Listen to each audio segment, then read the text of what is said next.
High friends, welcome to Sri family media. அனைவருக்கும் இனிய பொங்கல் நல்வாழ்த்துக்கள். எல்லோரும் வீட்லேயும் ரொம்ப அழகழகாக கோலம் போட்டிருப்பேன். எங்கள் வீட்டு கோலம் இது தான். இதுக்கு மேலேயும் கொஞ்சம் பெருசாலாம் போட்டோம்னா பசங்க வந்து டைல்ஸில் நடந்தே கழிச்சிடுவாங்க. அதனால் இது ஓகே அப்படின்னு போட்டுட்டேன். என்ன மம்மி இந்த அதுக்கிட்ட தச்சுட்டு ஜாக்கெட்டு, இது ஒரு ஜாக்கெட்டு இதுவா? இதோட ஜாக்கெட் இல்ல. இது வேற சாரியோட சும்மா எடுத்து. ஆனா மேட்சிங்கா இருக்கு, செம மேட்சிங்கா இருக்கு. இதோட ஜாக்கெட் இங்க கட் பண்ணி வச்சிருக்கேன். பாரு நூல் எல்லாம் வேற இருக்கு. இதோ கட் பண்ணி வச்சிருக்கேனே. நம்ம மம்மி நல்லவேளை அயன் பண்ண மம்மி, இல்லை இது மாதிரி தெரிஞ்சிருக்கோம் தானே. அயன் பண்ணல வேற சாரியை அயன் பண்ணியா? தானே அயன் பண்ண தானே. அயன் பண்ணலையா? இது அப்படியே சும்மா இப்படி மடிப்பு எடுத்து கட்டினே அழகா நின்றுச்சு. அப்படியே அயன் பண்ண மாதிரியே இருக்குது பார்க்க. இல்லை, அது சாரியே மடிப்பு எடுத்து இப்படி கட்டினோன்னே நானே நினைச்சேன். இப்போ என்கிட்ட இந்த சாரி வாங்கினவங்களே நினைச்சிருப்பாங்க இப்படி இப்படி பஃபு நிற்குமோ என்னமோ, அயன் பண்ணி தான் கட்டணுமோன்னு. அப்படிலாம் இல்லவே இல்லை. சும்மா ஜஸ்ட் இப்படி எடுத்து போட்ட உடனே அழகா நின்றுச்சு. நான் கூட அயன் பண்ண நினைச்சப்பா. இல்லை இல்லை, அயன் பண்ணவே இல்லை. எனக்கு அது டைமே இல்லை. நான் பாரு வேலை பார்த்துட்டு இருக்கேன் அவசர அவசரமா. சரி பொங்கல் வைக்கிறதுக்கு கொஞ்சம் டீசெண்டாக சாரி கட்டலாம் அப்படின்னு சொல்லிட்டு, சரி எதோட மேட்ச் பண்ணலான்னு ஒரு சாரி எடுத்து பார்த்தேன். நம்ம சேல் பண்ணுற சாரியிலே சரி இந்த சாரியோட இந்த ப்ளவுஸ் வந்து மேட்சிங்காக இருந்துச்சு. எனக்கு இந்த கலருமே பிடிச்சிருந்தது, லேவண்டரு. அதனால அழகா இருக்கு கலருக்கு. நானே வந்து இல்லை ஒல்லியே தெரியுற மீனி. நான் ஒல்லியாக தான் ஆயிட்டேன். வெயிட் லாஸ் பண்ணிட்டு இருக்கேன். 59 தான், இன்னும் 55லாம் வரல. 55 வந்துடுவேன். நல்லா இருக்கா? அழகா இருக்கு, நல்லா இருக்கு. நானும் பார்த்தீங்கன்னா வீட்டில் இருக்கிற ஒரு ப்ளவுஸ் மேட்ச் பண்ணி ஒரு சாரீ எடுத்து வேர் பண்ணிக்கிட்டேன். பசங்களும் பாவாடை சட்டை அவங்க சித்தப்பா மேரேஜ்க்கு எடுத்தது போட்டுக்கிட்டாங்க. அதுக்கப்புறம் பார்த்தீங்கன்னா பொங்கல் வைக்கிறதுக்காக நான் வந்து ரெடி பண்ணிகிட்ருக்கேன். நம்ம வந்து ஒரு டைமிங் இருக்குது பொங்கல் வைக்கிறதுக்கு, அதை பார்த்து தான் பொங்கல் வைக்கணும். நானாக ரெடி பண்ணிகிட்ருக்கேன் இப்போதைக்கு.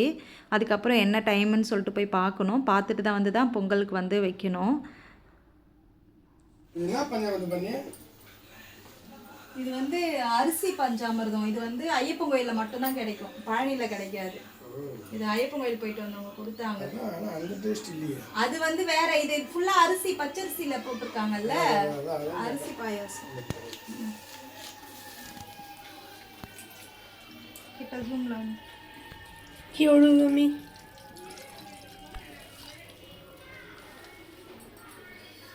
பொங்க பானை ரெடி. ஆமா, கட் பண்ணிக்கோ. சரி பொங்கல் வைக்கிறதுக்கு முன்னாடி ஃபஸ்ட்டு வந்து சமையல் வேலைலாம் முடிச்சிடலாம். வடை பாயசத்தோடு இன்றைக்கி படைக்கணும். அதனால் வந்து சாம்பார் வச்சுட்டேன். ஒரு பக்கம் சாதம் வெந்துட்டுருக்கு. இதுக்கு நடுவில் வந்து ஒரு பொரியல் மட்டும்தான் நான் பண்ணுறேன். ஏன்னா நிறைய பண்ணி வேஸ்ட் பண்ண தேவையில்லை. குழந்தைங்களும் அதிகமாக சாப்பிட மாட்டாங்க. அதனால் பூசணிக்காய் மட்டும் நான் பொரியல் பண்ணுறேன். அவரைக்காய் சாம்பார் வச்சாச்சு. இப்போ பார்த்தீங்கன்னா டைமிங் பாருங்கள், 7:30 to 8:30 மார்னிங். அந்த டைமில் குழந்தைங்க எந்திரிக்க மாட்டாங்க. அதனால் நான் வந்து 10:30 to 11:30 இருக்குது பார்த்தீங்களா, இந்த டைமுக்கு தான் வந்து பொங்கல் வைக்க போகிறேன். ஏன்னா எல்லோரும் சேர்ந்து தான் பொங்கல் வைக்கணும், அதுக்காக தான். இப்போ பார்த்தீங்கன்னா வந்து நான் வந்து பொங்கல் வைக்க போகிறேன்.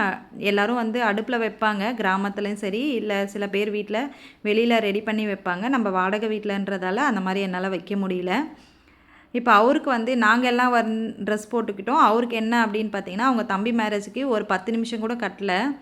கட்டுங்கன்னு சொல்லிகிட்டே இருந்தேன், ஆனால் அவர் வேர் பண்ணவே இல்லை. சரி அதனால் வந்து இன்றைக்கி பொங்கல் அதுவும் இந்த ட்ரெஸ் போட்டுக்கோங்கன்னு சொல்லிட்டு எடுத்து கொடுத்தேன். அவர் வந்து பிடிக்கல தான், இந்த மாதிரி வந்து வேஷ்டி சட்டைலாம் கட்டுறதுக்கு பிடிக்காது. பட் இருந்தாலும் எனக்காக போட்டுக்கிட்டாங்க.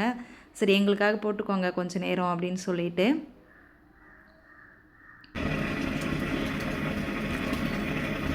பொங்கலோ பொங்கல், பொங்கலோ பொங்கல், பொங்கலோ பொங்கல், பொங்கலோ பொங்கல், பொங்கலோ பொங்கல். இப்போ பார்த்தீங்கன்னா சூப்பராக வந்து பொங்கல் வந்து பொங்கி வந்துடுச்சு, பால் பொங்கிடுச்சு. இதுக்கப்புறம் வந்து அரிசி வந்து இந்த மாதிரி வந்து சாமிக்கிட்ட வேண்டி போடணும்னு சொல்லுவாங்க. அதே மாதிரி எல்லார் கையிலையும் கொடுத்து அரிசி போட சொன்னேன். அதை போட்டதுக்கப்புறம் பார்த்தீங்கன்னா சாதம், இதுக்கப்புறம் பொங்கல் ரெடி ஆகிடும். இதுக்கு நடுவில் நான் வந்து லாஸ்ட்டாக தான் வந்து வடை செய்ய போகிறேன். இது வந்து மாவு அரைச்சாச்சு, உளுந்த மாவு அரைச்சி வச்சுருக்கேன். இதில் ஒரு சின்ன டிப்ஸ் சொல்கிறேன் கேட்டுக்கோங்க. என்னென்னா இதில் வந்து நம்ம அரிசி மாவு மிக்ஸ் பண்ணி நம்ம வந்து வடை செஞ்சோம்னா ரொம்ப மொறுமொறுன்னு இருக்கும், உள்ளே வந்து சாஃப்டாக இருக்கும். அரிசி மாவு அதனால தான் சேர்க்குறது. அந்த மாதிரி வந்து திக்னஸாகவும் இருக்கும். ஒரு சிலர் வந்து தண்ணியாக வந்து இது பண்ணிடுவாங்க. அந்த மாதிரி டைமில் நீங்கள் அரிசி மாவு சேர்த்துக்கிட்டிங்கன்னா உங்களுக்கு மொறுமொறுன்னு சூப்பராக இருக்கும். அதுக்கப்புறம் இது பார்த்திங்கன்னா வந்து ஜவ்வரிசி. இன்றைக்கி வந்து நான் ஜவ்வரிசி பால் பாயாசம் தான் செய்ய போகிறேன். பால் வந்து நல்லா காஞ்சிருச்சு. ஜவ்வரிசி வந்து நான் ஒரு வாணலில் தனியாக வறுத்து வச்சுருக்கேன். அதை வறுத்ததை எப்படியே எடுத்து வந்து பாலில் கொட்டிடணும். இதுக்கப்புறம் வந்து ஏலக்காய் தட்டி சேர்த்துக்கணும். இந்த மாதிரி ஏலக்காய் தட்டி சேர்த்துட்டு இந்த பாருங்கள் சூப்பராக வந்து ரெடி ஆகிடுச்சு. அதுக்கப்புறம் வந்து நெய் போட்டு ஏலக்காய் முந்திரி போட்டு தாளிச்சிக்க வேண்டியதான். அதே மாதிரி தான் வந்து பொங்கலும் ரெடி ஆகிடுச்சு, இறக்கி வச்சாச்சு. இதுக்கப்புறம் பார்த்திங்கன்னா வந்து சாதமும் வடித்து எடுத்து வச்சுட்டேன். இப்போ வந்து பூசணிக்காய், இந்த பூசணிக்காய் வந்து பொரியல் பண்ண வேண்டியது தான். இதை பாருங்கள், பூசணிக்காய் பார்க்க அதிகமாக இருந்ததா, பொரியல் பண்ணதுக்கப்புறம் இத்தனோண்டு கிண்ணத்தில் கம்மியாக தான் வந்திருக்கு பாருங்கள். இப்போ வந்து நான் லாஸ்ட்டாக வடை செய்ய போகிறேன். வடை செஞ்சதுக்கப்புறம் பார்த்திங்கன்னா சாமி கும்பிட வேண்டியது தான். இங்கே பாருங்கள் வடை மாவு வந்து சூப்பராக ரெடி பண்ணி வச்சுட்டேன். நான் வந்து கொஞ்சமாக முன்னாடி போட்டுப்பேன். இது பால் பாயசம் எல்லாமே ரெடி ஆகிடுச்சு. சாம்பார், அதுக்கப்புறம் பார்த்திங்கன்னா வந்து பொங்கல், அப்புறம் சாதம். இதுதான் இன்றைக்கி வந்து நாங்கள் வந்து ரொம்ப அதிகமாக அப்படிலாம் செய்ய மாட்டோம். ஏன்னா செஞ்சு அது வேஸ்ட்டாக போகக்கூடாதுன்றதுக்காக என்ன நம்ம தேவையோ அதை மட்டும்தான் நான் எப்போவுமே செய்வேன். நிறைய செஞ்சுட்டு அதுக்கப்புறம் சாப்பிடாம, ஏன்னா இங்கே யாருக்கும் பக்கத்தில் கொடுக்கவும் முடியாது அதிகமாக. இதே வில்லேஜாக இருந்தால் எல்லோரும் வந்து சாப்பிட்டுப்பாங்க, மாற்றி மாற்றி ஷேர் பண்ணிப்பாங்க. இந்த இடத்துல வந்து அந்த மாதிரி பண்ணக்கூடாதுன்றதுக்காக தேவை என்னவோ அதை மட்டும் நான் செஞ்சுப்பேன். சரி வீடு பரவாயில்ல வீடு.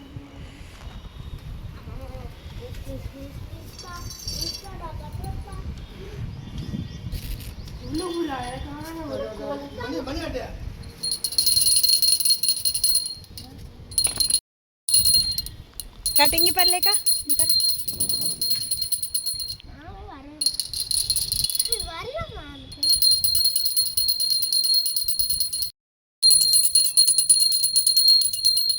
தேங்காய் எப்படி உடைக்கிற, கரெக்டாக உடை பார்க்கலாம். தண்ணிலாம் கீழே விடணும்.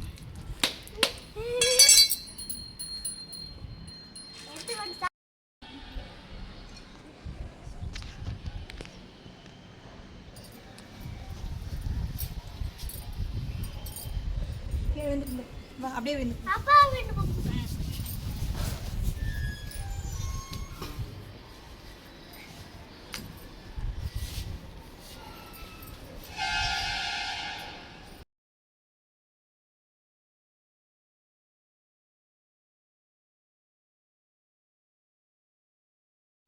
அந்த மாதிரி வெளியே சூரிய பகவானுக்கு வந்து நாங்கள் சாமி கும்பிட்டுட்டோம். அதுக்கப்புறம் உள்ளே எடுத்துகிட்டு வந்து படையல் போட்டு உள்ளேயும் சாமி கும்பிட்டுட்ருக்கோம். அழகாக குழந்தைங்க ரொம்ப அழகாக சூப்பராக மேட்சாக ட்ரெஸ் போட்டுட்ருக்காங்க. நான் இதை வந்து தேடி தேடி வந்து ரொம்ப செலக்ட் பண்ணேன் அவங்க சித்தப்பா மேரேஜ்க்கு. இப்போ ரொம்ப அழகாக இருக்குது பார்க்குறதுக்கு. சாமியும் பார்த்திங்கன்னா எவ்வளோ அழகாக ரெடி பண்ணி சூப்பராக வந்து சாமி கும்பிட்டாச்சு. என்னமோ தெரியலங்க, இந்த மாதிரி வந்து நல்ல நாள்லாம் சாமி பார்க்கும்போது ரொம்ப அழகாக இருப்பாங்க. எனக்கு ரொம்ப பிடிக்கும் இந்த மாதிரி படையல் போட்டு சாமி கும்பிடும்போது. இப்போ பார்த்திங்கன்னா நாங்கள் எல்லோரும் சாமி படைச்சிட்டு சாப்பிட்டுட்ருக்கோம். பாப்பாங்களுக்கு வந்து ரொம்ப பசியோடு தான் இருந்தாங்க. ஏன்னா மார்னிங் வந்து நான் டிஃபனோ எதுவுமே கொடுக்கவே இல்லை. நாங்கள் படைச்சி சாப்பிட்ற வரைக்கும் அப்படியே தான் இருந்தாங்க. இவர் பார்த்திங்கன்னா படைச்சி சாப்பிட்டு முடிச்சுட்டு இவருக்கு வந்து வடை சூடாக வேணுமா. ஹாய், அனைவரும் இனிய பொங்கல் நல்வாழ்த்துக்கள். எல்லோரும் ஜாலியாக வந்து பொங்கல் கொண்டாடுங்க. நாங்களும் வந்து சூப்பராக வந்து பொங்கல் கொண்டாடிட்டு இருக்கோம். எல்லாருக்குமே பொங்கல் நல்வாழ்த்துக்கள். Thank you. Bye bye. Bye. இவங்க ரெண்டு பேர் ட்ரெஸ்ஸும் எப்படி இருக்கு சொல்லுங்க. சூப்பரா இருக்குங்களா? உங்க ட்ரெஸ் மேட்சா வருதே. என் ட்ரெஸ் எங்க ட்ரெஸ் மேட்சிங்கா இல்ல. எங்க ட்ரெஸ் எப்படி இருக்கு? நார்மலா தான் இருக்கு. உங்க ட்ரெஸ் அழகா சூப்பரா மேட்சிங். நாங்க ரெண்டு பேரும் மேட்ச். சூடாக வடை வேணும், அதுக்கப்புறம் சட்னி வேணும் அப்படின்னு சொல்லிட்டு இங்கே பாருங்கள். நான் வந்து எனக்கு டயர்டாக இருக்குப்பா, இப்போ எங்கே சட்னி அரைக்கிறதுன்னு சொன்ன உடனே இல்லை உன்னை செய்ய சொல்ல நானே செஞ்சுக்கிறேன்னு சொல்லிவிட்டு இங்கே பாருங்கள் வேட்டியை மடித்து கட்டிக்கிட்டு இப்போ வந்து சட்னி அரைக்க போகிறாரு. சட்னி அரைச்சி தான் வந்து இப்போ வடை வந்து நான் சூடாக செஞ்சு கொடுக்கணும். நான் வந்து வடை செஞ்சு கொடுக்குறேன், நீங்கள் சட்னி அரைங்க அப்படின்னு சொன்னேன். அது மாதிரி வந்து அவர் சட்னி அரைக்க போகிறாரு. அவருக்கு நான் வடை செஞ்சு கொடுத்துட்டு நாங்கள் எல்லாம் சுட சுட சாப்பிட போகிறோம். ஓகே ஃப்ரெண்ட்ஸ், இதோட வந்து எங்கள் வீடியோ முடிச்சுக்கிறோம். நெக்ஸ்ட் வீடியோவில் மீட் பண்ணலாம். நாளையிலேருந்து டயட் வீடியோ வந்து கண்டினியூவாக உங்களுக்கு வரும். இன்றைக்கி ஒரு நாளைக்கு நீங்கள் வந்து எல்லாருமே வந்து ஜாலியாக பொங்கலை என்ஜாய் பண்ணுங்கள். ஓகே ஃப்ரெண்ட்ஸ், தேங்க்ஸ் ஃபார் வாட்சிங். கண்டிப்பாக லைக் பண்ணுங்கள், ஷேர் பண்ணுங்கள், கமெண்ட் பண்ணுங்கள், கண்டிப்பாக சப்ஸ்கிரைப் பண்ணிக்கோங்க. ஓகே, பாய்.